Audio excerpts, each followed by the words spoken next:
Hey miniature friends, J-Star here, and today I'm giving a makeover to this Empire-style chaise lounge. I love the look of this Empire-style chaise with its graceful swooping lines and its elegant feet, but that fabric is boring and leaves a lot to be desired. Recently, in my favorite French shop of miniature future antiques, Tassel, I spotted this gorgeous Persian carpet pattern printed velvet. The rich oranges and reds of this fabric really spoke to me, and it feels wonderful. I got out my heat gun and started removing all the panels of this upholstered chaise. I'm always fascinated by the inner structures of these pieces and how they're put together. Despite the curvaceous arms of this chaise, the upholstered panels are basically rectangles. I removed all of the fabric, and the foam and the cardboard underneath is in great condition. I only cut one new piece of chipboard for the bottom of the chaise cushion. The most time-consuming part of an upholstery job like this is deciding how to lay out the pattern. This beautiful Persian carpet pattern has lots of motifs that I can center and highlight on different areas of the upholstery job. I decided for this chaise, I would focus on this smaller kind of shield pattern and this arabesque pattern. Then I cut out all of my pieces. With most of the pieces being basic rectangles, I only had to cut a little bit larger than each pattern piece. So I ended up not using very much fabric, and I've got enough left over to do one of my Knoll-style sofas. I wanted to give the wood a little richer look and to highlight some of the carved features on the arms, so I got out my Old English scratch cover in dark woods. Normally, this will give a richer, more mahogany look to any wood, but the finish on this was pretty tough.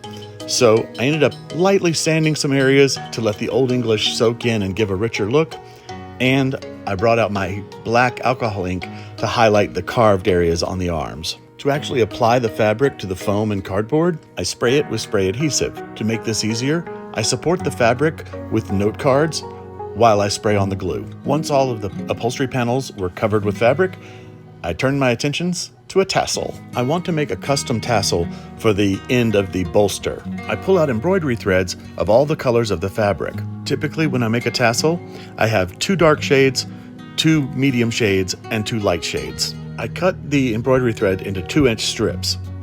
3 2-inch strips of each main color, and 2 2-inch strips of the other 4 colors. And because I'll be sewing this tassel into the pillow, I cut 1 long piece of the darkest color. I separate out 2 strands of the embroidery thread of the longest piece and lay it on my table. Then I separate all 6 strands of each 2-inch piece and lay them individually across that piece of long string. Then I tie the long string around the middle of the 2-inch strings, and I've got the basis of my tassel.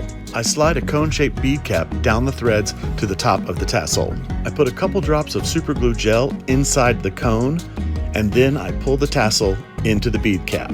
Then I trim all the threads to a 1/2 inch below the bead cap. While deciding on my pattern placement, I found this 5-petal flower, which mimics the 6-petal flower carved into the arms. So I cut 2 out, 1 for each end of the bolster. To attach the tassel to the bolster, I poke a hole with my awl into the end piece of the bolster. I do this on top of one of my sanding sponges so that I don't put a hole in my hand as well. I fashion a quick needle out of a piece of floral wire and thread the tassel through the end of the bolster.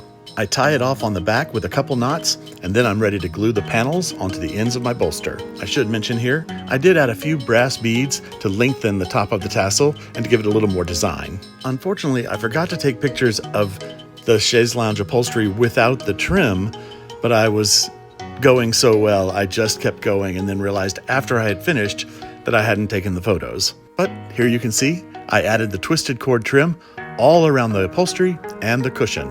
I had planned to add the trim around the bolster as well, but you can see it fits in that little curve just perfectly, and I didn't want to disturb that harmony. I just love how this chaise lounge turned out.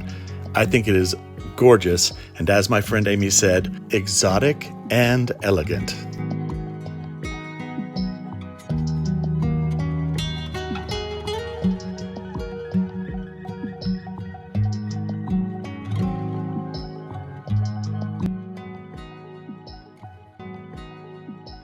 Thank you so much for watching my video and sharing your time with me. Please like and subscribe, and leave me a comment. I'd love to hear from you. From the tiny Chateau Étoile, this is J-Star saying have a great day and keep making mini.